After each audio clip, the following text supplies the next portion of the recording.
Bienvenue dans le débat. C'est donc un séisme politique en France après l'annonce d'Emmanuel Macron de dissoudre l'Assemblée nationale après le score de plus de 31% des voix du Rassemblement national aux élections européennes. Coup de poker, apprenti sorcier, coup de dé sont les termes qui dominent la presse ce lundi en France. Geste gaullien, geste courageux, entend-on du côté des soutiens d'Emmanuel Macron. Le chef de l'État a surpris, la campagne est lancée 20 jours avant un premier tour, le 30 juin, et un second tour le 7 juillet. Alors on va revenir sur cette dissolution. Pourquoi Emmanuel Macron est-il allé jusque-là? La campagne est lancée et que va-t-il se passer du côté du Rassemblement national? Quelle sera la stratégie à gauche et du côté de la droite républicaine? Quels sont les scénarios possibles? L'extrême droite est-elle aux portes du pouvoir? Voilà les questions que nous allons poser à nos invités. J'ai le plaisir d'avoir à mes côtés Laurent Geoffrin. Bonsoir. Bonsoir. Vous êtes directeur de la publication Le Journal.info et ancien directeur du Nouvel Observateur et de Libération. Bienvenue à vous. Merci. En face de vous, Renaud Girard, bonsoir. Vous êtes grand reporter, chroniqueur international au Figaro. Tous les mardis, votre chronique internationale, la chronique internationale de Renaud Girard, et c'est sur le Figaro. Bienvenue également. Richard Verly est avec nous. Bonsoir Stéphanie. Correspondant international pour le quotidien suisse Blick. Nous allons avoir tout au long de cette émission donc, notre correspondante Alix Le Bourdon qui est à Bruxelles, qui nous fera un point. Et puis nous avons aussi notre envoyée spéciale Pauline Godard qui est donc devant le QG du RN. Avant d'en débattre, sachez également que vous pouvez participer à l'émission sur le hashtag Le Débat. On fait un petit point en image justement sur cette soirée électorale surprenante. Julien Cholin. 21h hier soir, Emmanuel Macron prend la parole. Au QG de Renaissance, chacun retient son souffle. À l'article 12 de notre Constitution. Le président en appelle à la Constitution. Ses militants réalisent ce qui se joue. Je dissous donc ce soir l'Assemblée nationale. Réaction stupéfaite des supporters d'Emmanuel Macron. C'est prendre des risques. Et moi, personnellement, je l'aurais pas fait. En même temps, on est dans une situation politique tellement coincée, tellement bloquée, qu'il faut clarifier les choses. L'effroi de la majorité présidentielle, pendant qu'au QG du RN, les militants exultent. Un peu plus tôt, Jordan Bardella sommait justement le président de dissoudre l'Assemblée. Nous lui demandons solennellement de prendre acte de cette nouvelle donne politique, d'en revenir au peuple français et d'organiser de nouvelles élections législatives. Vœu exaucé, Jordan Bardella est désormais candidat à Matignon. Je pense qu'il est prêt, il l'a démontré tout au long de cette campagne. Donc oui, je pense qu'il a toutes les capacités et surtout la maturité pour exercer cette fonction. Pendant ce temps, à gauche, les socialistes affichent leur combativité. Mais derrière les slogans, les militants s'avouent sous le choc de cette annonce. Le choc il doit être de très très courte durée. Là, on a un enjeu qui est immense. Le 30 juin, c'est très court. C'est potentiellement donner le pouvoir à l'extrême droite parce qu'eux ont fait un bon score. Des appels à l'unité de la gauche qui résonnent au même moment place de la République à Paris. Un rassemblement spontané contre l'extrême droite est teinté d'amertume. C'est un sentiment de désolation, de frustration aussi à l'encontre des responsables politiques de gauche qui ont préféré la division à l'union. Les manifestants rejoints par l'état-major de la France insoumise avant de se disperser sans incident dans le milieu de la nuit. Laurent Geoffrin, votre analyse sur cette dissolution. Vous écrivez que c'est un coup de poker solitaire et égotiste. C'est le cas. Oui, j'ai été totalement surpris. Donc mon analyse sera rétrospective. Ma lucidité sera rétrospective. Mais je crois donc, grosse surprise. Macron a estimé que c'était impossible de continuer 3 ans comme ça en majorité relative et qu'il fallait trancher dans le vif, essayer d'en sortir. Et il profite du fait que la gauche n'était pas du tout dans ce scénario. Le scénario de la gauche, c'était on reconstitue un pôle réformiste digne de ce nom, et puis après, éventuellement, on fait une union sur des bases différentes. Et là, ils sont pris de court, ils sont obligés de s'unir, alors qu'ils sont en désaccord quasi total sur beaucoup de sujets. Et donc, ça apparaîtra forcément à beaucoup d'électeurs comme une union factice. Mais pourquoi, à votre avis, est-il dissous ? Pour profiter de la faiblesse de ses adversaires, pendant que la sienne était avérée, mais que celle des autres ne se voyait pas encore. Là, elle se voit.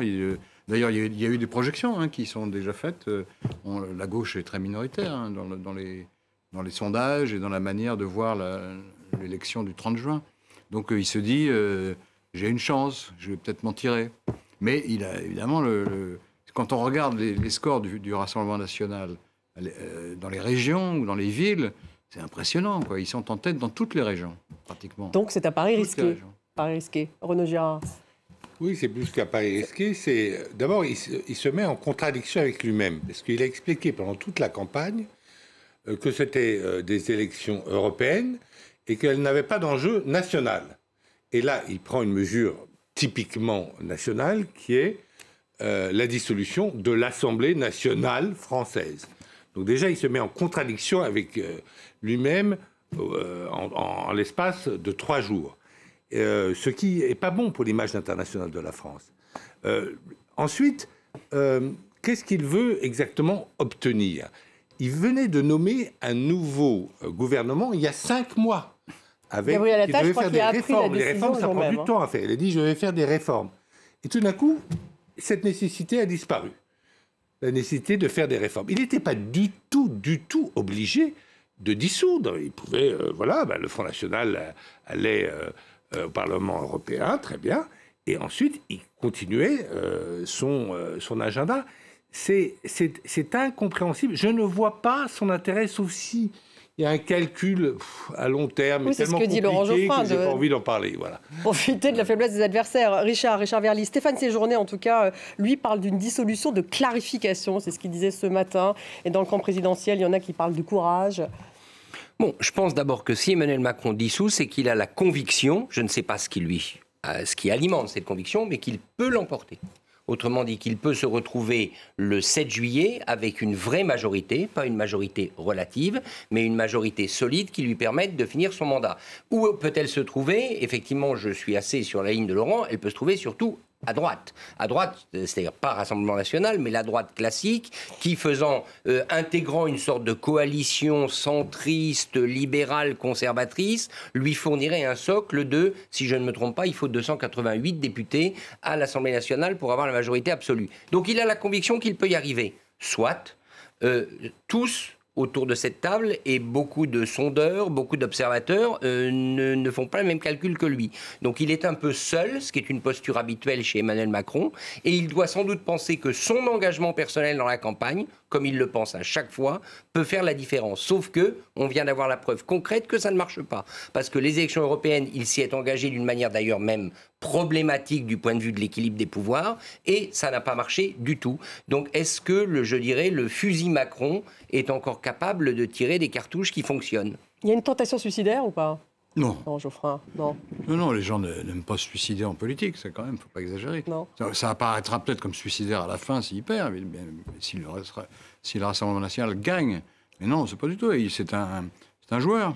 Il fait tapis, quoi. Il dit, je pense qu'il s'est dit, si j'attends, de toute façon, mes adversaires ne peuvent que se renforcer au fur et à mesure. Donc autant y aller tout de suite, parce que dans 2 ans ou dans 3 ans, ce sera plus difficile.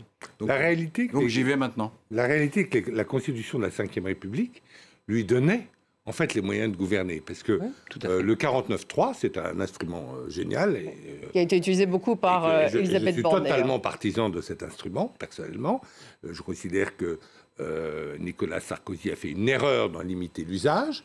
Eh bien, le 49.3 lui permettait parfaitement de gouverner et de faire les réformes qu'il entendait faire. Mais ça ne lui suffisait pas, manifestement. On va aller au QG du Rassemblement national, retrouver notre envoyée spéciale Pauline Godard. Juste avant cela, je vais vous proposer d'écouter Jordan Bardella. C'était il y a quelques instants. Et parce qu'il y a cette réunion qui a eu lieu entre Marion Maréchal, Marine Le Pen et Jordan Bardella, au siège justement du RN. On l'écoute.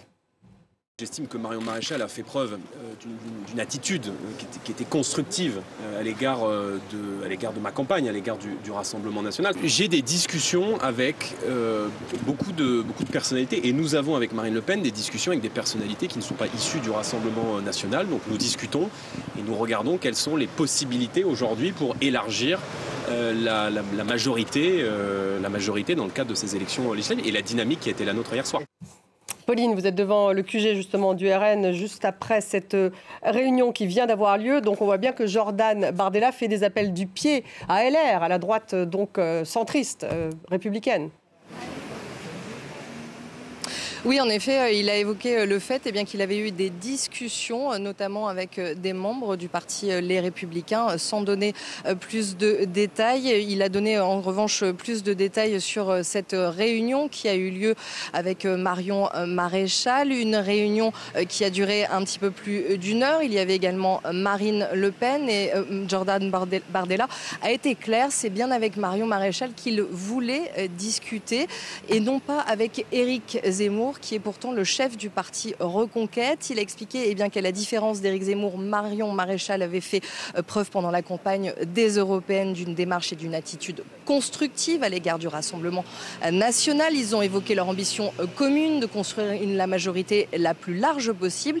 Ils ont discuté, ils auront encore l'occasion de discuter avec elle. Il nous a dit que pour le moment, rien n'avait été acté avec Marion Maréchal et que leur but dans toutes ces discussions, et ces discussions qu'ils ont notamment avec les membres des Républicains, leur but c'est bien sûr cette majorité toujours la plus large possible. Nous sommes en train de bâtir un projet destiné à une cohabitation. Après Jordan Bardella, c'est Marion Maréchal qui est sortie et qui s'est exprimée devant les journalistes. Elle a expliqué que c'était une opportunité historique de rassembler toutes les droites. Cette rencontre est une première étape de discussion. Elle l'a dit elle aussi également qu'elle avait aussi pris acte d'un certain nombre de conditions qui avaient été posées par Jordan Bardella, mais aussi par Marine Le Pen. Ils ont exprimé le souhait de travailler avec Reconquête, mais avec des personnes qui avaient une attitude constructive. Vous voyez que ce mot a été utilisé par Jordan Bardella, mais aussi par Marion Maréchal. Elle nous a expliqué qu'elle allait maintenant en discuter avec Éric Zemmour, qu'elle allait lui poser le cadre et lui expliquer ses conditions qui avaient été donc déterminées et posées par Marine Le Pen et Jordan Bardella, qu'un choix maintenant s'offrait à elle, soit de trouver tous les moyens pour que Reconquête fasse partie de cette nouvelle peut-être majorité et qu'il puisse être avec le Rassemblement national, ou bien que Reconquête partent seuls pour ces législatives. J'ai le souhait ardent de trouver les moyens de nous rassembler, a-t-elle fini par dire à la fin de cette allocution. Merci Pauline Godard, donc devant le QG du Rassemblement national. Laurent Geoffroy, on voit bien que là, il y a une demande, en tout cas il tend la main à LR, manifestement Jordan Bardella. Marion Maréchal pourrait finalement faire un retour au Rassemblement national, donc il y aurait une scission peut-être avec Éric Zemmour, enfin une reconstruction du côté à droite qui se passe. Le drame historique du point de vue du Front National ou du Rassemblement national, c'est que ils sont forts, mais ils sont isolés. Ils font 20, 25, 30, mais ils n'ont pas d'alliés. Donc, ils ne peuvent jamais gagner. Ils n'ont jamais gagné une élection nationale. Jamais, jamais, jamais. En 40 ans d'existence. Donc, c'est quand même... Mais ça pourrait changer cette fois. Alors, ça peut changer si ils ont... Des cadres de LR qui ont déjà discuté avec Jordan Bardella, dit-il. Ils trouvent des réserves entre les deux tours. Ils vont être souvent en tête, ou bien ils seront souvent au deuxième tour. Mais s'ils se contentent de reproduire le score du premier tour, ils sont battus. Donc il faut trouver des réserves donc sur leur gauche, si on peut dire, enfin, moins à droite en tout cas. Et alors, donc s'ils pouvaient englober Reconquête, ce serait plus facile. Ou s'ils pouvaient avoir des accords, ils ne pourront pas avoir un accord avec LR comme parti, mais avec certains députés avec certains individus, de droite, dans certaines circonscriptions, ils se mettent d'accord. Ils font élire un type de droite d'un côté, ils gagnent de l'autre.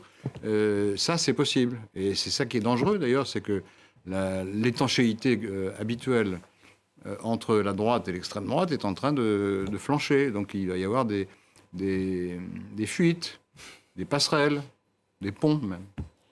Et c'est ça qui est dangereux, vous pensez, Renaud Girard ? Dangereux de mon point de vue. Hein. Oui.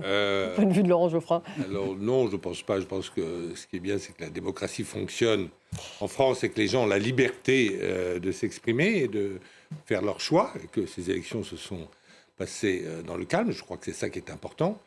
Je vois aucun danger à ce qu'une consultation démocratique se passe normalement. Je vois peut-être un danger pour le pouvoir d'Emmanuel Macron, mais ça c'est à lui, c'est lui qui le gère, mais je ne vois pas de danger pour le pays. Est-ce qu'ils n'ont jamais été aussi proches du terme d'extrême droite? Parce que pour moi, l'extrême droite, c'est la droite qui ne respecte pas la Constitution ou le retour aux urnes. Alors, Hitler, il est d'extrême droite parce qu'il fait brûler le Reichstag. Zemmour n'est pas d'extrême droite pour vous, Marion Maréchal? Zemmour, c'est la droite radicale. Je ne pense pas, sauf si vous approuvez, par exemple, si vous êtes la droite OAS, vous êtes d'extrême droite parce que vous avez attenté à la vie du général de Gaulle, qui était régulièrement élu président. Mais si vous êtes Marine Le Pen, je pense que elle respecte les institutions.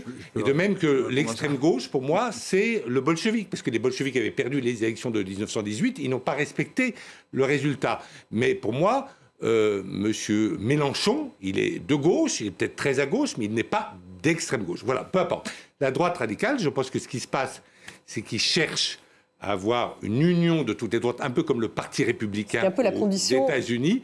Le problème qu'ils ont en ce moment entre les différentes droites, pour faire un grand parti de droite comme le Parti républicain aux États-Unis, c'est qu'ils ne sont pas d'accord entre eux sur l'économie. Marion Maréchal ou Bellamy, ils sont beaucoup plus libéraux que le Front National. Le Front National, le Rassemblement National veut la retraite à 60 ans, alors que les Républicains ont soutenu les efforts d'Emmanuel Macron pour la réforme. Donc là-dessus, ils sont en désaccord. Laurent Geoffrin, vous vouliez réagir? Oui, non, mais parce qu'on n'est pas d'accord sur extrême droite ou pas extrême droite. La définition de l'extrême droite, c'est pas seulement les hordes nazis et les bandes fascistes. L'extrême droite, il y a aussi une extrême droite légale qui se présente aux élections et qui respecte les lois. Mais c'est le programme qui est extrême. Enfin, d'abord, au Parlement, il n'y a pas plus à droite que le Front National ou que Reconquête. Donc ils sont forcément à l'extrême du spectre, déjà, par définition. Deuxièmement, si on regarde bien le programme, il prévoit, par exemple, de faire un référendum sur l'immigration, en utilisant, c'est un peu technique, mais l'article 11. C'est pas légal. Donc quand on dit qu'ils respectent la loi, là, ils vont la contourner. Alors ils vont dire, oui, mais De Gaulle l'a fait. Oui, d'accord, De Gaulle l'a fait. Napoléon aussi contournait les institutions, c'est vrai. Mais on n'est plus à cette époque-là. Aujourd'hui, on est censé respecter l'état de droit. Or, ils ne cessent de piétiner l'idée d'état de droit en disant c'est le gouvernement des juges, c'est insupportable, etc. De la même manière, ils prévoient d'instaurer ce qu'on appelle une préférence nationale pour toutes les prestations sociales. C'est une mesure... Donc tout ce dont vous parlez, Laurent Geoffrin, ça les réunit. Allez-y. C'est une mesure anticonstitutionnelle. C'est pas moi qui le dis, c'est le président du Conseil constitutionnel. Donc dire qu'il respecte les lois, oui et non. L'article 11 de la Constitution porte quand même sur l'organisation des pouvoirs publics. Mais pas sur l'immigration. Le président de la République a le droit, par l'article 11, qui est très clair, de soumettre au référendum une réorganisation des pouvoirs. Donc c'est un peu plus restrictif, ce que disait Laurent Geoffrin. Je ne sais pas, oui. Est-ce que ça inclut ou pas l'immigration? L'article 11 les constitutionnalistes considèrent qu'il faut passer par l'autre article, qui est l'article 89. Richard Verly, en tout cas, ce qui est intéressant aussi, c'est qu'ils sont divisés, qu'il va falloir s'unir, donc peut-être sur l'économie, pour pouvoir créer cette force de droite radicale, d'extrême droite. Et ce n'est pas si simple, finalement. Ou est-ce qu'ils n'ont jamais été aussi près du pouvoir? C'est ça quand même la question. Moi, je dirais, pour moi, il y a 3 éléments aujourd'hui. Le premier élément, c'est que le Rassemblement national a pour lui la dynamique. C'est quand même important, la dynamique. Quand vous sortez vainqueur d'une élection de cette manière, une élection européenne, vous avez 30% des voix, ce qui est un score historique du Rassemblement national dans une élection non présidentielle. Vous avez une dynamique positive. Ensuite, ils ont un leader qui a du charisme et qui représente quelque chose. On peut en penser ce qu'on veut de Jordan Bardella, mais il existe et il a une présence très forte, notamment auprès des jeunes. Si je ne me trompe pas, 39% des jeunes donc de jusqu'à 25 ans ont voté pour Jordan Bardella, ce qui le place nettement en première position. Alors il n'y a pas que les jeunes qui font l'élection, mais quand même, ça c'est le deuxième facteur. Et puis le troisième facteur, c'est qu'ils ont de la marge en termes de main tendue vers la droite, notamment sur les questions économiques, mais sur d'autres sujets. Autrement dit, le Rassemblement national, je dirais, peut en tout cas lui-même lancer des ponts sur l'autre rive, celle des Républicains. Est-ce que les Républicains ou une partie des Républicains vont les accepter? C'est autre chose. Mais pour l'instant, ils sont en position de force. Et ce qui est très intéressant, c'est que Jordan Bardella, aujourd'hui, se pose comme le patron de la droite française. Il faut bien le dire. Ils sont de facto la première force de la droite française aujourd'hui. Et c'est eux qui deviennent le pôle d'attraction.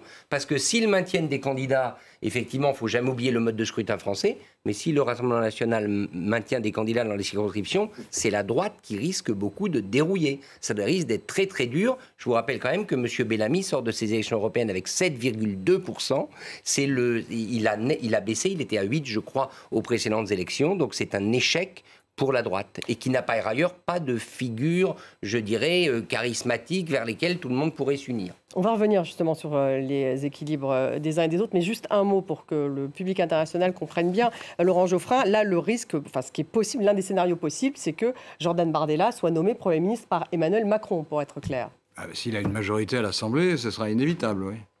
Et même si sa majorité n'est pas totale, il peut trouver quelques supplétifs qui viendront lui faire la courte échelle. Il faudra bien voir ce que ça veut dire sur le plan de la politique internationale. Hein. C'est pas rien. D'abord, le soutien à l'Ukraine, c'est terminé. Ils sont pro-russes. Premier point.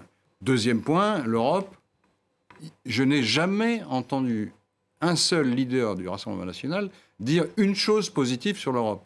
Donc vous voyez l'état dans lequel va se retrouver l'Union européenne avec un gouvernement français qui va faire tout ce qu'il pourra pour empêcher l'Europe de fonctionner. C'est ça leur but.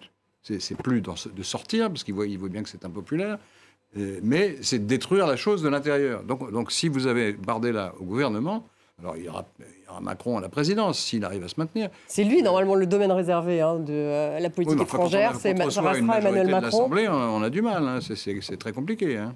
Et donc, c'est un danger pour l'Ukraine, d'abord, et ce qui est le plus urgent, et à terme pour l'Union européenne. Danger pour l'Ukraine, vous pensez, Renaud Gérard? Si jamais, effectivement, ce scénario arrivait, on n'y est pas encore. C'est vrai que la Constitution dit le gouvernement détermine et conduit la politique de la nation. Donc c'est quand même, la responsabilité du gouvernement est quand même très large et très claire dans la Constitution. Sur l'Ukraine, l'implication de la France dans la guerre entre les Russes et les Ukrainiens a été critiquée plus par Marine Le Pen que par Jordan Bardella, mais Jordan Bardella a quand même dit, donc on ne sait pas, on verra bien la politique qu'il fait, s'il parvient au pouvoir. Il n'est pas du tout encore au pouvoir. Non, tout à fait, on a vu qu'il y avait beaucoup de tractations il y a 3 semaines de campagne. Ils peuvent très bien avoir seulement 200 sièges, ils en ont 90 je crois aujourd'hui, ils peuvent très bien monter à 180, mais pas avoir la majorité absolue. Donc il ne faut pas s'avancer. Là on est dans le meilleur scénario pour eux. Je remarque simplement que Jordan Bardella, parce qu'on lui a posé la question, on lui a demandé, est-ce qu'il faut se retirer de l'OTAN? On ne parle pas de l'alliance, on parle toujours de l'organisation intégrée, puisque Sarkozy nous a fait réintégrer l'organisation militaire de l'OTAN que De Gaulle nous avait fait quitter. Et il a dit, la réponse de Bardella, non, je ne suis pas favorable de quitter l'OTAN, l'organisation intégrée militaire de l'OTAN, parce que nous sommes en pleine guerre. Donc là, sur cette phrase-là, il s'est clairement mis, je dirais, du côté, en tout cas, de l'OTAN. Est-ce que, avec eux, les Français vont envoyer des soldats en Ukraine ou même des armes et des avions en Ukraine? Effectivement, on peut deviner, je ne le crois pas. Ils n'ont pas encore, le Rassemblement national n'a pas encore la majorité absolue à l'Assemblée nationale. Voilà, là on parle du scénario si effectivement Jordan Bardella a été nommé Premier ministre par Emmanuel Macron. Vous vouliez réagir, Richard Verdi? Oui, je voulais dire une chose, c'est que pour Emmanuel Macron, si cette élection législative qu'il a lui-même décidée en prononçant la dissolution de la Chambre, si ça devait se terminer par une majorité absolue du Rassemblement national, je dis bien absolue, qui conduirait immanquablement Jordan Bardella, puisque Marine Le Pen lui a ouvert la porte de Matignon en quelque sorte, à devenir Premier ministre, franchement, je ne vois pas comment Emmanuel Macron peut rester. Il peut rester constitutionnellement, mais il aura avec lui un parti qui représente exactement l'opposé de ce qu'il est. Un parti anti-européen alors qu'il est pro-européen, et sur un parti étatiste alors qu'il est plutôt réformateur et libéral. Donc je ne vois pas. On n'est pas du tout dans une cohabitation Chirac-Jospin ou dans une cohabitation Mitterrand-Chirac. Pas du tout. Et vous imaginez à Bruxelles, parce que Jordan Bardella voudra aller à Bruxelles, comme l'ont fait, si je ne me trompe pas, les premiers ministres à l'époque de la cohabitation. Vous imaginez au Conseil européen ? Mais ce serait un régal pour Viktor Orban. Alors j'imagine Viktor Orban, Moi, je adorerait. ne suis pas du tout d'accord avec Richard, je peux me tromper.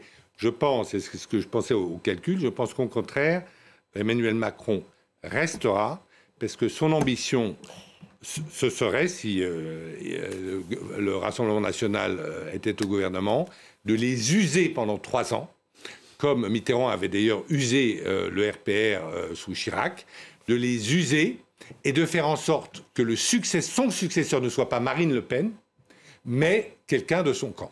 C'est, à mon avis, le calcul... Ça veut dire guerre de tranchées. Ça serait le calcul, guerre de tranchées, comme il y avait eu une guerre de tranchées, je vous le rappelle, Richard, une guerre de tranchées entre François Mitterrand et Jacques Chirac. C'était la guerre de tranchées. Du temps de la cohabitation.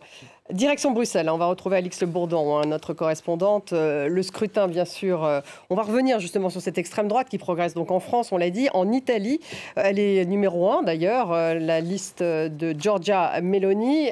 Allemagne, numéro 2, l'AfD, donc, qui fait aussi une percée, mais moindre. Autriche, Hongrie. Mais ce qu'il faut rappeler tout de même, c'est que les deux formations Identité et Démocratie, ainsi que les conservateurs et réformistes européens, ne sont pas majoritaires au Parlement. Et lorsqu'on le regarde, ce Parlement et ses différentes forces politiques, eh bien, c'est la droite classique, le PPE, qui conserve la majorité. Et Ursula von der Leyen, d'ailleurs, aimerait en profiter, même si elle cherche le soutien, par exemple, de Giorgia Meloni. Alors en effet, le PPE, le Parti populaire européen, est conforté dans sa première place et a même plus de sièges que lors du scrutin de 2019. Et si on ajoute les sièges du groupe des sociaux-démocrates et ceux du groupe centriste, eh bien on arrive à plus de 400. On est donc au-dessus de la majorité qui est fixée dans cet hémicycle européen à 361 sièges. Et cela signifie que la coalition centriste semble se maintenir dans ce nouvel hémicycle malgré la percée des groupes d'extrême droite. Alors en effet, Ursula von der Leyen va avoir besoin de cette majorité. C'est la tête de liste du PPE et vous savez, elle souhaite rempiler pour un second mandat à la tête de l'institution, mais elle n'est pas sûre d'obtenir cette majorité puisque certains dans son propre groupe pourraient ne pas lui donner leur voix et donc Ursula von der Leyen va devoir chercher d'autres soutiens car elle sait que les équilibres dans cet hémicycle européen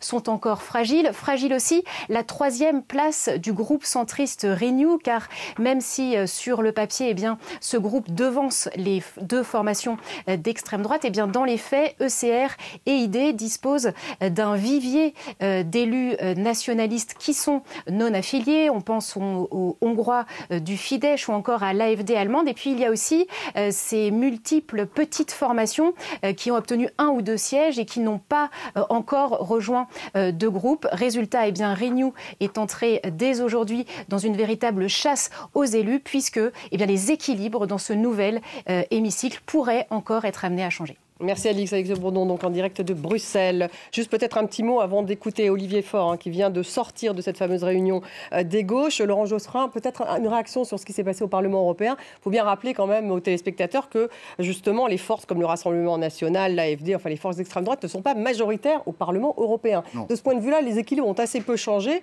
Le PPE... Oui, ils ont progressé pas mal. Hein. Ils ont progressé pas mal, mais ils ne sont pas majoritaires. 25% du total, c'est beaucoup déjà. Il n'y a pas de minorité de blocage, contrairement à ce qu'on a dit à un moment. Le Parlement fonctionnera. Mais enfin, leur poids, leur influence est plus grande. Et pourquoi à mon avis, parce que pour beaucoup de peuples européens, l'Europe ne les protège pas. C'est ça le fond de l'affaire. Ils ont l'impression que l'Europe, c'est pour les élites. Et que le peuple, lui, il est laissé de côté ou méprisé. Et ça, c'est un phénomène alors à tort ou à raison, hein, je ne dis pas que c'est vrai. C'est comme ça que les gens le ressentent, en tout cas, et c'est ça qui détermine leur vote. Et donc, si l'Europe veut contrer la montée progressive de ces forces nationalistes, qui sont anti-européennes, de facto, eh ben, il faut expliquer aux classes populaires, qui comptent quand même beaucoup dans les sociétés européenne que ces institutions sont faites aussi pour elle. Nombreux partis politiques ont tapé sur l'Europe depuis très longtemps. J'imagine que ça n'a pas du tout aidé. Oui, mais ça monte. Ça monte. Richard Verlier, un mot sur l'Allemagne aussi. Intéressant de voir que l'AfD en Allemagne voudrait que Olaf Scholz fasse la même chose qu'Emmanuel Macron, c'est-à-dire qu'il fasse bouger, qu'il déclenche même des élections anticipées. Et ce n'est pas du tout la décision du chancelier allemand. Non, il ne va pas le faire parce que lui, à la différence d'Emmanuel Macron, il a une élection législative qui est déjà prévue en septembre 2025. Donc l'horizon, il est clair. Il est en mauvaise posture, mais l'Allemagne est un régime parlementaire, donc les équilibres ne sont pas tout à fait la même. Peut-être deux leçons à retenir de cette élection européenne en Allemagne. D'abord, cette forte poussée de la CDU, qui notamment... Donc du Parti conservateur allemand, le parti d'Angela Merkel notamment, et de Madame von der Leyen, qui va devenir aussi très puissant à Bruxelles. Parce qu'attention, le groupe PPE dont on parle là, avec ses 180 et quelques députés, c'est un groupe allemand, ou largement allemand. Donc les intérêts de l'Allemagne à Bruxelles, ils vont être solidement défendus. Ça, il faut quand même s'y préparer. Et le deuxième leçon, c'est que l'AfD paye quand même beaucoup le prix des scandales. Elle a des casseroles énormes depuis plusieurs semaines. Scandale d'espionnage, la dérive. Ça l'a pas empêché de faire quand même un bon score. Oui, mais elle a perdu des sièges. Elle perd des sièges et elle plafonne. Donc, et si vous regardez géographiquement, le vote, il est vraiment dans les Länder de l'Est. Elle ne progresse pas dans les Länder de l'Ouest où elle espérait faire une percée. Donc je dirais que le phénomène AfD, il est contenu en Allemagne,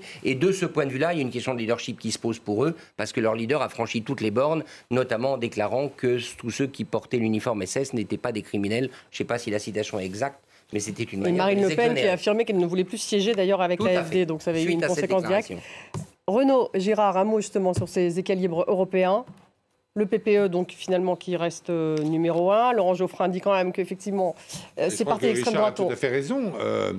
La carte électorale est totalement différente en Allemagne et en France. En Allemagne, c'est clairement les chrétiens démocrates qui sont en avance. Ils ont pratiquement autant de pourcentage que le Rassemblement national en a en France. Tandis que le Rassemblement national, c'est une carte comme... le disait Laurent, qui est entièrement... il y avait une carte dans le Figaro qui était entièrement violette, c'était la couleur qui avait été choisie pour le Rassemblement national. Partout, ils arrivaient en tête dans l'Hexagone.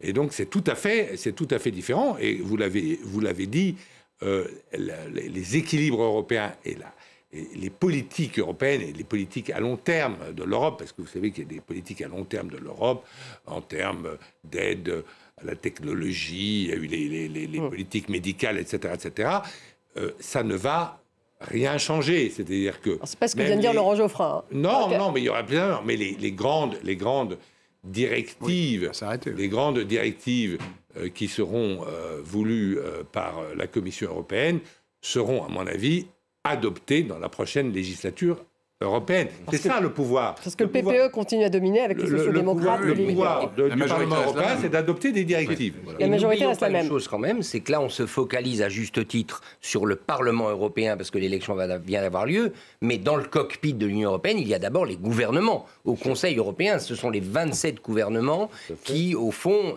donnent le là et donnent les impulsions, ou plus exactement, la Commission propose, les gouvernements disposent et le Parlement valide ou ratifie.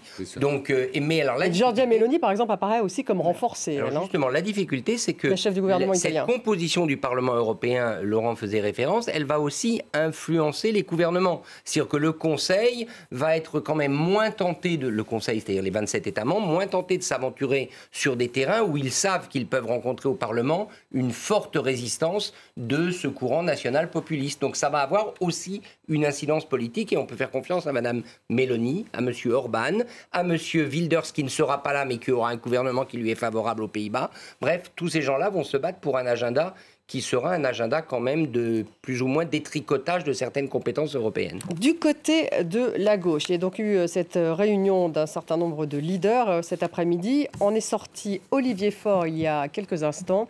On l'écoute. Vous avez compris ce qu'on cherche toutes et tous, c'est à faire en sorte qu'il y ait un front populaire qui puisse se lever, faire face à l'extrême droite. Et pour cela, il y a à la fois des partis politiques qui sont présentés ici, mais il y a aussi la volonté d'associer plus largement personnalités issues de la société civile organisée, monde syndical, associatif, ONG, parce que nous ne pourrons pas à travers nos seules forces, être en mesure, demain, de faire contrepoids à ce qui s'annonce comme une victoire présentée comme inéluctable. Non, Geoffrin, qu'est-ce que ça veut dire? En fait, il parle de la société civile, bref, manifestement. Oui, il a besoin des syndicats, des syndicats et des ONG pour faire une coalition plus large que les stricts appareils, quoi, pour pas avoir l'air de faire des combines entre apparatchiks. Ça, c'est autant de la communication que de la réalité. La difficulté, c'est que si on regarde les communiqués des deux principaux protagonistes, c'est-à-dire le PS d'un côté avec Place Publique et LFI de l'autre, pour l'instant, c'est incompatible. La gauche, si elle s'unit, devra répondre à des questions toutes simples. Est-ce que vous considérez que le Hamas est une organisation terroriste? Là-dessus, ils ne sont déjà pas d'accord. Les filles vont dire non, et puis les autres vont dire oui. Alors, ça va être quoi, alors? Ils ne vont pas en parler, mais quand même, la question se pose. De la même manière, est-ce qu'on sort du nucléaire? Est-ce qu'on fait une politique qui entame la sortie du nucléaire? Les communistes sont contre, les socialistes sont contre. Les écolos sont divisés et les filles veulent sortir. Alors, on sort pas. Alors ils pourront dire on gèle pendant 2 ans. Bon, d'accord, enfin, c'est un peu bizarre comme situation. Et il y a beaucoup Est-ce qu'on envoie des armes à l'Ukraine, hein, s'ils font une coalition, c'est pour gouverner, pour avoir un gouvernement commun. Est-ce que ce gouvernement envoie des armes à l'Ukraine ou pas? Les filles vont dire non et le PS va dire oui. Donc ça va être très compliqué. Donc c'est irréconciliable. Ils vont essayer de mettre les points de désaccord de côté et trouver un compromis sur des revendications sociales. C'est possible ça sur aussi peu de temps? C'est toujours possible. Le Front populaire. Il y a un précédent historique, c'est le Front populaire, le vrai. Justement, François Ruffin parle de Front populaire. C'était une alliance défensive parce que les ligues fascistes menaçaient de l'emporter. Enfin, il y avait un risque en tout cas. Et le Parti communiste avait changé complètement de position par rapport aux années 20, à partir de 1935, Staline a dit maintenant on arrête tout et on fait une union de la gauche. Et c'était les communistes à l'époque qui étaient les plus modérés dans le programme. Il dit mais non, il ne faut surtout pas nationaliser, vous êtes fous. Il faut faire un front très très large avec les radicaux qui gouvernaient avant avec la droite. C'est-à-dire qu'en fait, si on faisait le Front populaire aujourd'hui, il faudrait mettre les macronistes dedans pratiquement pour faire quelque chose de large. Alors, donc, vous voyez un peu dans quoi ils se débattent. Alors, ils vont dire, on est contre la réforme de la retraite, mais alors, on va revenir à 60 ans ou à 62 ans? Parce que 60 ans, c'est LFI, 62, c'est le PS.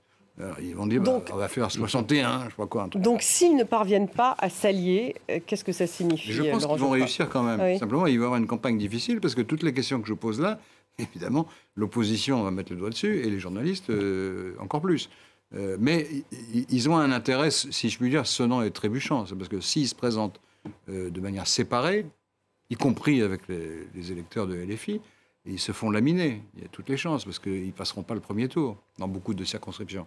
Pour passer le premier tour, il faut avoir au moins 20% ou 25%, etc. Donc s'il y a 4 candidats de gauche, ils vont tous se retrouver à 12, 15, etc. et ils ne passeront pas. Donc c'est une obligation. Ils sont pratiquement obligés de faire un accord électoral. Mais le comportement de LFI depuis 2 ans a été tel que l'opinion va dire, mais attendez, vous vous insultez pendant 2 ans et maintenant vous êtes d'accord. Ça ne marche pas, ça. Non, mais d'autant que Raphaël Glucksmann a fait 14%. Donc en fait, l'idée du PS était justement de retrouver, d'utiliser ce score. De reprendre le leadership sur la gauche. Reprendre le leadership sur LFI. La seule alliance possible capable de battre une éventuelle alliance de droite, ou même le Front National, ça serait une alliance entre les électeurs de Mme Ayer, qui font 14,5%, les macronistes. 14%, ceux de Glucksmann, donc ça fait 14, 28, 29%, disons.